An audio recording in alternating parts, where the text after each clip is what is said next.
Alors, comme on n'est pas parfait, comme notre vie elle n'est pas parfaite, comme notre conjoint il n'est pas parfait, on a des idées que notre conjoint il doit être parfait, il doit être comme ça, toujours souriant, agréable et nous faire toujours des compliments, etc.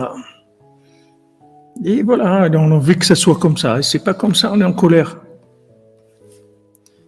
On est en colère, on n'est pas content.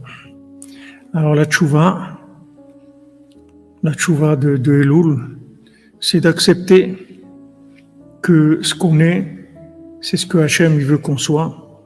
Et si Hachem il voulait qu'on soit mieux que ça, il nous aurait donné d'autres moyens, d'autres outils, une autre conscience.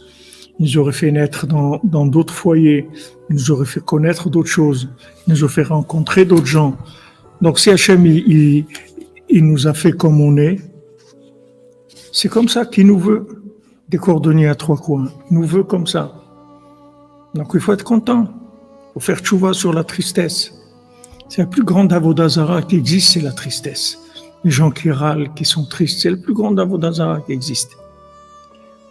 Et vous voyez, les gens qui ont amené des religions de tristesse, c'est parce que c'est des religions de toujours de condamner la personne, toujours de se sentir toujours nul, tout ça. Tout ça, c'est des religions qui sont basées sur l'orgueil de la personne. Parce qu'en fait, ces gens-là, c'est des Ovdei Avodah Zara, c'est des gens qui sont des idolâtres. Et l'idole, c'est quoi? C'est eux-mêmes. Et si maintenant, ils arrivent à être parfaits, alors ils croient que Dieu, il est content de ça. Ils se sont fabriqués un système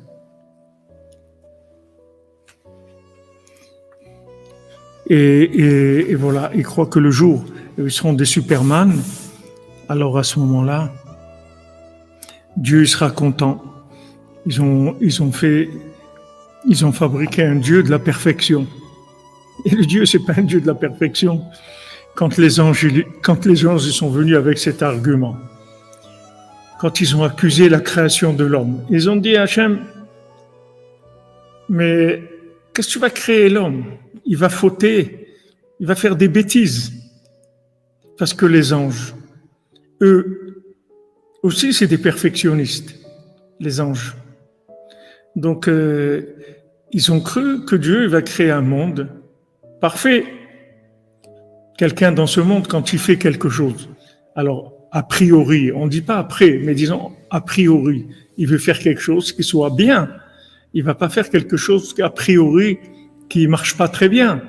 Il fabrique une voiture, il ne va pas la fabriquer avec des pneus crevés, une carrosserie qui est cabossée et des phares qui ne marchent pas, etc. C'est-à-dire, il fabrique une voiture, il faut qu'elle soit parfaite. Après, elle va s'abîmer, mais il faut qu'elle soit parfaite. Mais Hachem, c'est pas ça qu'il a fait. Il a dit aux anges, quel est mon nom? Comment je m'appelle? Je m'appelle miséricordieux, oui. Alors vous n'avez rien compris. Moi, je suis miséricordieux. Comment je vais être miséricordieux sur des gens parfaits? Je ne peux pas être miséricordieux. Donc vous ne me laissez pas exister. Vous ne me laissez pas vivre. Vous ne me laissez pas réussir mon projet. Mon projet, c'est justement que ces gens-là, ils vont être loin de la perfection et ils vont venir me demander, s'il te plaît, mon Dieu, please, por favor, afak, s'il te plaît, donne-moi ça et tout. Qu'est-ce que tu veux? J'essaie, j'arrive pas et tout. S'il te plaît, aide-moi. Mais c'est ça que je veux. C'est ça que j'aime. C'est ça que j'aime. Et les anges, ils sont venus accuser sur ça. Et il leur a dit, mais vous n'avez rien compris. Vous n'avez rien compris du tout. Moi, je suis miséricordieux. Rachum vechanoun. El rachum vechanoun. Qu'est-ce qu'on va maintenant? Voilà. Bientôt les slichot, tous les jours, voilà. Les 13 mesures de miséricorde. Allez, quel rachum vechanoun. Hachem, miséricordieux. Voilà, c'est sur ça qu'on fait tchouva. Baring Toza, bracha ve'atzlacha pour vous, Bezrat Hashem, votre famille. Voilà, culpabilité, déprime, voilà les religions. Parce que ça doit être la religion. Un religieux, c'est-à-dire quelqu'un qui croit en Dieu, ça doit être un grand angoissé. Et sinon, c'est pas vrai. Et Rabbeinu vient nous apprendre, et Rabbi Nathan, il nous dit, t'as rien compris. Faire tchouva, c'est être Bessimra. Le jour où tu seras Bessimra, ça veut dire que tu auras fait tchouva. Tu auras compris que Dieu t'aime. Ton cœur, il sera shalem.